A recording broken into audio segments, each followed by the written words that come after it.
अपने पिता की आज्ञा से भगवान श्री राम 14 वर्ष के वनवास के लिए प्रस्थान कर गए। उनके साथ उनकी पत्नी सीता तथा उनके भाई लक्ष्मण भी वन में गए थे। अयोध्या छोड़ तीनों 14 वर्ष तक भारत भूमि के अलग अलग स्थानों पर रहे। श्री राम ने अपनी यात्रा अयोध्या से प्रारंभ करते हुए रामेश्वरम और उसके बाद श्रीलंका में समाप्त की। इस दौरान वे भारत के उत्तरी तट से लेकर दक्षिणी तट तक गए। इस वनवास काल में श्री राम ने कई ऋषियों और मुनियों से शिक्षा और विद्या ग्रहण की, तपस्या की और भारत के आदिवासी, वनवासी और तमाम तरह के भारतीय समाज को संगठित कर उन्हें धर्म के मार्ग पर चलाया। आज की वीडियो में हम भगवान श्री राम के वनवास का मार्ग तथा इस दौरान वे कहां कहां रुके और क्या क्या कार्य किए, इसके बारे में विस्तार से जानेंगे। रामायण में उल्लेखित और पौराणिक मान्यताओं के अनुसार जब भगवान राम को वनवास हुआ तब उन्होंने अपनी यात्रा अयोध्या से प्रारंभ करते हुए रामेश्वरम और उसके बाद श्रीलंका में समाप्त की। इस दौरान उनके साथ जहां भी जो भी घटा उनमें से 200 से ज्यादा घटना स्थलों की पहचान की गई है।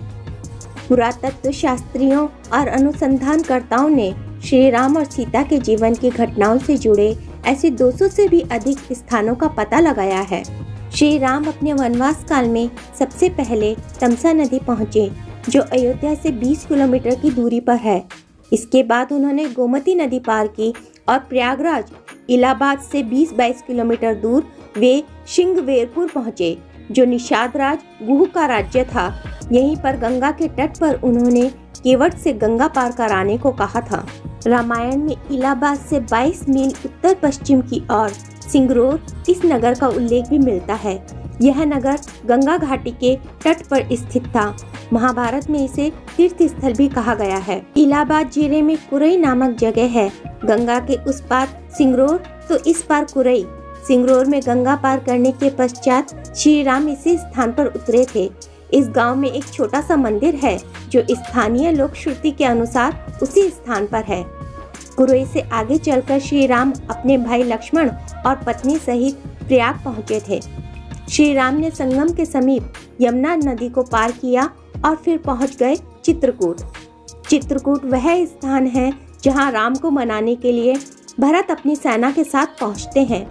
भरत यहाँ से राम की चरण पादुका ले जाकर उनकी चरण पादुका रखकर ही राज्य करते हैं। चित्रकूट के पास ही सतना, जो कि आजकल के मध्य प्रदेश में स्थित है, अत्रि ऋषि का आश्रम था। महर्षि अत्रि चित्रकूट के तपोवन में रहा करते थे। वहाँ श्री राम ने कुछ वक्त बिताया। अत्रि ऋषि की पत्नी का नाम अनुसुईया है, जो दक्ष प्रजापति की 24 कन्याओं में से एक थी। चित्रकूट की मंदाकिनी, गुप्त गोदावरी, छोटी पहाड़ियाँ, कंदराओं आदि से निकलकर भगवान राम घने जंगलों में पहुँचे थे। अत्रि ऋषि के आश्रम में कुछ दिन रुकने के बाद श्री राम ने मध्य प्रदेश और छत्तीसगढ़ के घने जंगलों को अपना आश्रय स्थल बनाया। यहीं पर राम ने अपना वनवास काटा था। यहाँ वे लगभग 10 वर्षों से भी अधिक समय तक रहे थे। दंडक राक्षस के कारण इसका नाम दंडकारण्य पड़ा। यहाँ रामायण काल में रावण के सहयोगी बाणासुर का राज्य भी था। यह क्षेत्र आजकल दंतेवाड़ा के नाम से जाना जाता है। अत्रि आश्रम से भगवान राम मध्य प्रदेश के सतना पहुँचे, जहाँ रामवन है।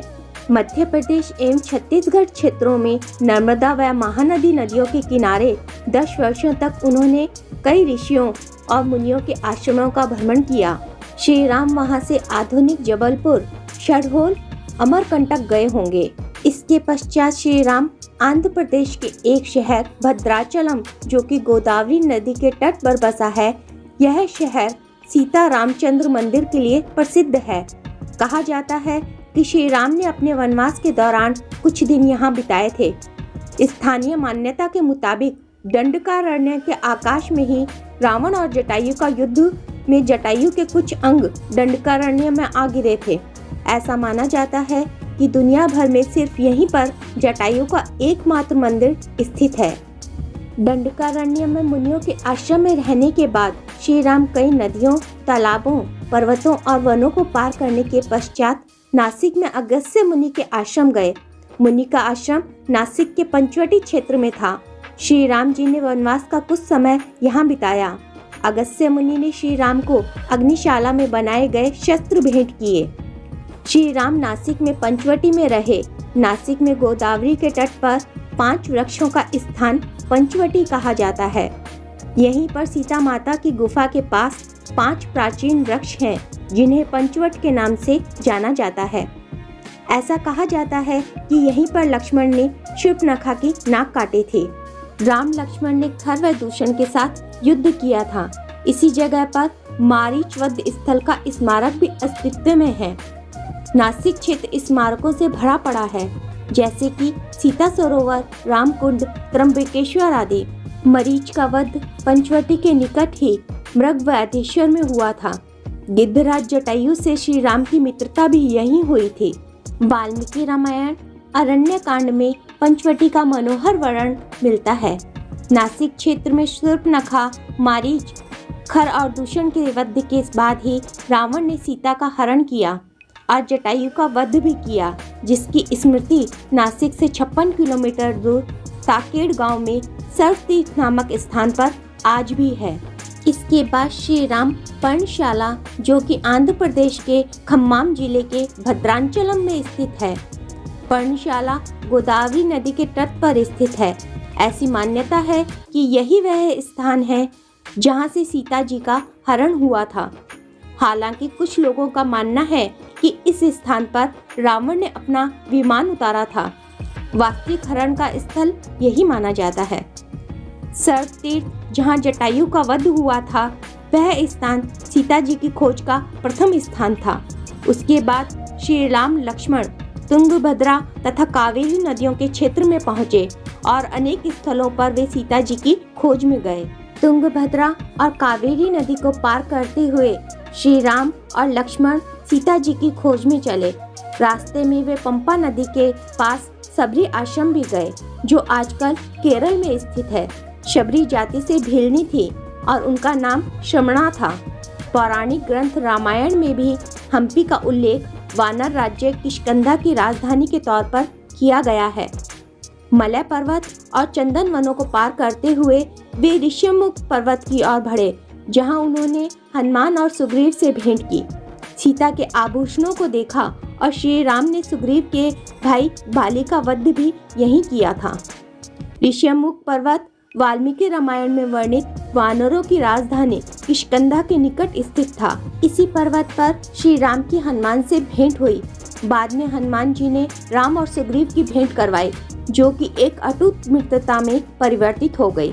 जब महाबली बाली अपने भाई सुग्रीव को मारकर किष्किंधा से भागा, तो वह ऋषिमुख पर्वत पर आकर रहने लगा। बाली यहाँ पर नहीं आ सकता था, उसको कोई श्राप मिला हुआ था।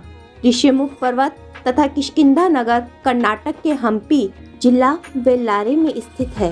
हनुमान और सुग्रीव से मिलने के बाद श्री राम ने अपनी सेना का गठन किया और लंका की ओर चल पड़े। मलय पर्वत, चंदन वन, अनेक नदियों, झरनों तथा वन वाटिकाओं को पार करके राम और उनकी सेना ने समुद्र की तरफ प्रस्थान किया। श्री राम ने पहले अपनी सेना को कोडिकरई में इकट्ठा किया। कोडिकरई समुद्र तट वेलांकनी के दक्षिण में स्थित है, जो पूर्व में बंगाल की खाड़ी और दक्षिण में पाल्क स्ट्रेट से घिरा हुआ है। रामेश्वरम, जो कि प्रसिद्ध हिंदू तीर्थ केंद्र है, महाकाव्य रामायण के अनुसार भगवान श्री राम ने लंका पर चढ़ाई करने से पहले यहाँ भगवान शिव की पूजा अर्चना की थी। रामेश्वरम का शिवलिंग श्री राम द्वारा ही स्थापित शिवलिंग माना जाता है। वाल्मीकि रामायण के अनुसार 3 दिन की खोजबीन के बाद श्री राम ने रामेश्वरम के आगे समुद्र में वह स्थान ढूंढ निकाला। नल और नील की मदद से उक्त स्थान में लंका तक का पुनर्निर्माण करने का फैसला लिया गया। छेदुकराई तथा रामेश्वरम के इर्द गिर्द इस घटना से संबंधित अनेक स्मृति चिन्ह अभी तक मौजूद हैं। धनुषकोडी भारत के तमिलनाडु राज्य के पूर्वी तट पर रामेश्वरम द्वीप के दक्षिण किनारे पर स्थित एक गांव है। धनुषकोडी श्रीलंका के तलेमन्नार से करीब 18 मील पश्चिम में है।